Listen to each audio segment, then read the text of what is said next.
Everyone for having me here. My name is Iftekhar Ahsan, and there are a lot of guiding principles that guide my life. And the first principle, of course, is that there's a very famous Sufi couplet that I often use, and that says, "पहुँच गया हूँ दरे यार तक मुकद्दर से, पहुँच गया हूँ दरे यार तक मुकद्दर से, वगरना मेरे सजदे सब इधर उधर होते." You know what it means? It means that it's just by luck and by chance that you have arrived at your destination. There was no role that you had to play in being born in a city as rich as ours. There was nothing that you did in order to be born to the parents that you were born to. There is nothing you've done to be born into a milieu where you're not worrying about hunger, where you're not worrying about... So how many of you agree with me that we in this audience and the stage are some of the most privileged people in the world? Do you agree with me? We are, and I was just discussing with Pushpak that, you know, we are the people who get to tell our stories. I think that's one of the biggest privilege out there. To be able to just tell your story, I mean, a simple thing like that is something that is not accessible to most people in the world. And me, I'm extremely lucky because I get to say it every morning.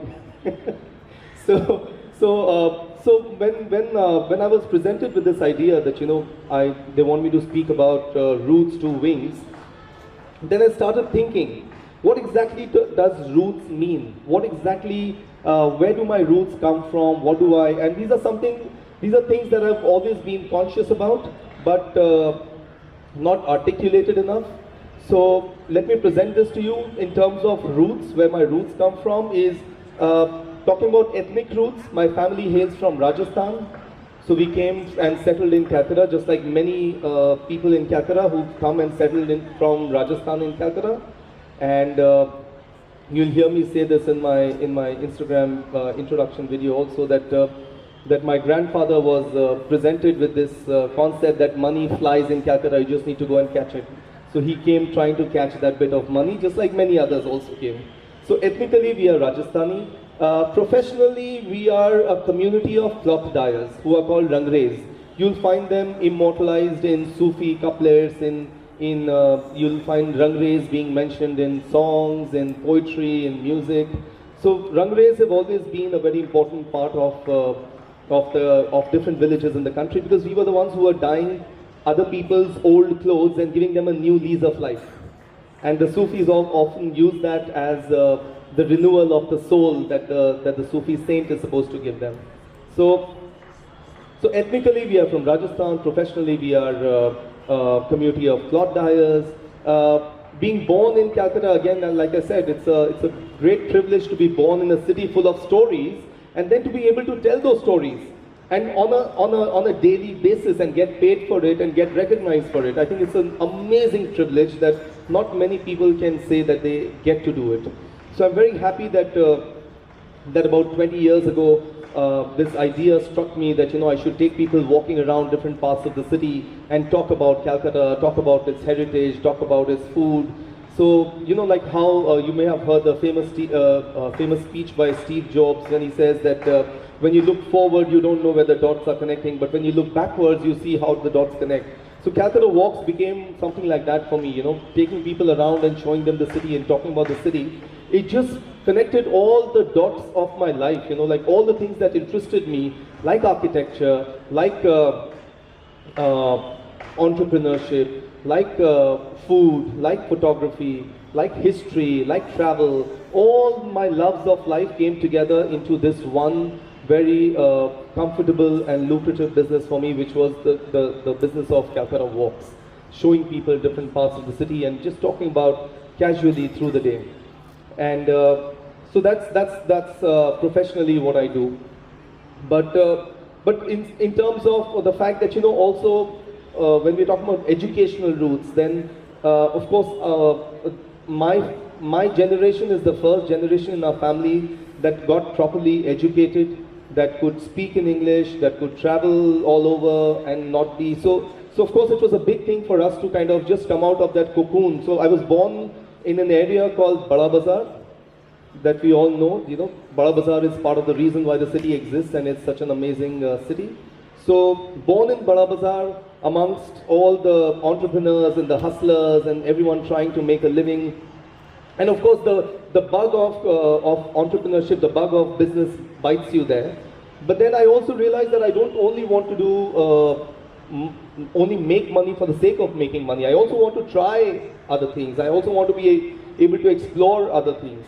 And that's when, that's how kind of Bada Bazaar kind of, you know, like it just riles you up saying that you must do something, you must make enterprise. And that was then Calcutta, Bada Bazaar. When I went to school, then for the first time in my life I met people who were very, very different. Because our school was situated in Beau Bazaar area, which is very close to what the British called the Grey Town.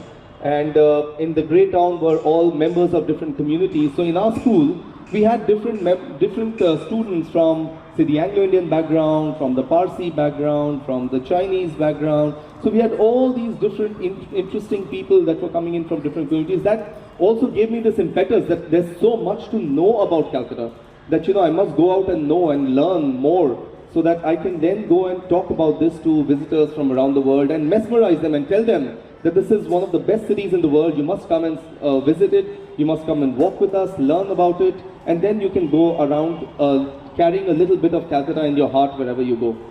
And I always feel that, you know, even when people worry about, you know, the haves or the resourceful ones leaving the city, and I say, you know, if you turn that on its head and start seeing brain drain as little satellites of Calcutta that are going all around the world, we can actually be able to harness that and use that for the city's advantage. Because there are so many amazing Calcuttans who are in great positions of power, influence, and telling their stories in different parts of the world. But if only kind of Calcutta could kind of harness that, we could really have an amazing city that we could all be even more proud of and even more in love with. So while I was doing all this, I also kind of, after taking people around for walking tours and realizing that so many buildings keep getting destroyed, the ones that I'm showing them, they keep meeting the hammer. So I said I must take one building and at least save that for posterity. So then, you know, after looking at a few dozen buildings, we eventually came up with on this one, which we eventually converted to the Calcutta Bungalow, which became the 6-bedroom boutique hotel that travelers from around the world now come and stay at to get a real feel of old Calcutta. So they get a real feel of old Calcutta on the walks, they get a real feel of old Calcutta in the Calcutta Bungalow, and that's how kind of we give people an immersion in the city. You know, like how you're dunked in the waters of Calcutta and then you come out, you're transformed. And that's how I see it. You know, there's a very famous quote by Maya Angelou, I think, who said that people forget what you said and people forget what you did, but people never forget how you made them feel.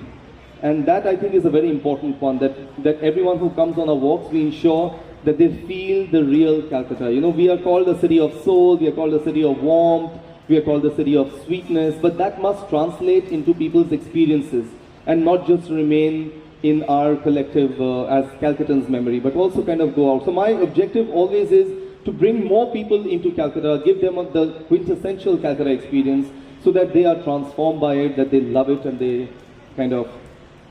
And the next stage of evolution that happened in my life was the fact that I was blessed with twins. And when they were born, the thought that struck me was, which is exactly what your theme also is talking about, which is roots to wings. I was like, how can I give them super grounded roots so that they can really go out and fly? So I tried my best to kind of give them as much of an understanding of their roots. Since we hail from Rajasthan, I kind of took them to Rajasthan, and we went around and saw the places that our grandparents and their parents came from, and they had an amazing experience there. We go around the world trying to understand different communities, different philosophies, different cultures around the world, and they really kind of appreciate and understand that, you know, we are not in any one way of life. You know, you realize that all paths are eventually leading to, you know, realization of the self. And if you can't do that in Calcutta, where else in the world can you do it? So I don't want to talk too much about the kids because I want to bring them on stage and have them talk about themselves. So if you allow, I'd like to call Shehrazad and Isa on stage, please. Come quickly. They are very, very agitated because I made them miss Isa his cricket and Shehrazad his basketball to come and be with me here. So, would you like to introduce yourselves? Hi. Hello. Hi, I'm Shehrazad and this is Isa, my brother. We're twins. They're twins. So they were born about 12, they are almost going to be 12 now, but they're 11. And Shehrazad and Isa, the one thing that really kind of stuns people is the fact that they speak Marwari, because we are from Rajasthan, we are from the Marwar region, so we speak Marwari at home. So why don't you tell us some Marwari?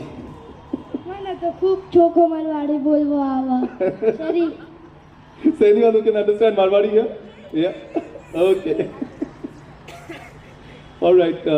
They've also, so like I was saying, they've experienced different kinds of places in the world, they've experienced different kinds of, so from Rajasthan to, so the other heritage that we share, which is the Islamic heritage, is something that I also wanted to introduce them from the very beginning. So we went to our holy pilgrimage in the city of Mecca, and we did that pilgrimage a couple of years ago, and then we came from there kind of enlightened about how different kinds of Muslims gather around this beautiful black structure and they take circles. And then you come back and you realize it's the same thing that you do around the statues and temples. So it's so similar, religions around the world, that's also something that, what's your favorite travel experience of all the places you've been to? I think where we went scuba diving in the Andamans. So she's like, she likes these very active, very adventurous things, doesn't get scared anywhere. And I think when we had biryani in Japan. Yeah. So yeah, this guy is like a complete lost case when it comes to food, because at the end of it he just wants food from the same spaces, from the same. So biryani is his favorite, and wherever we go in the world. So we were walking around in Kyoto, and they suddenly saw flags of India there, and then immediately he shouted. He said, "Papa, we'll get Indian food there." So we rushed there, and we actually saw guys from Mednipur serving biryani, and he was happy that day. So, tell us something about, tell them something about your education. How are you educated? We're unschooled and we don't go to school. Okay. So the world is our classroom and the city is our teacher. City. So the city also is an amazing teacher. There's so much to learn from the city. I think that is it. Thank you. You guys go. So, what happened was, there was this one thought that I'll leave you with. We had a guest who came on a walk, and then he bought a pack of cigarettes from a vendor.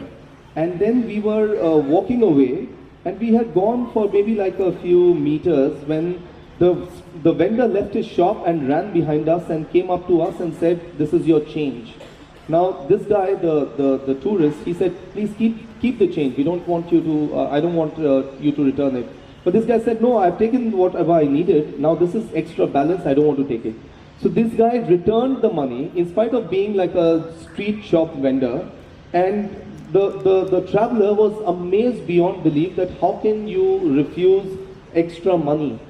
And I said, this is Calcutta. This is something that you have to experience to know that this is a very common trait in Calcutta, that people only take what they need and then they are very content with that. So that contentment is something that I hope they kind of imbibe in them from the city, and everything else that we are trying to give them from roots to wings is something that I hope that helps them fly and still be rooted in all the different heritage that we belong to in the country. Yeah, so that'll be, thank you. Thank you.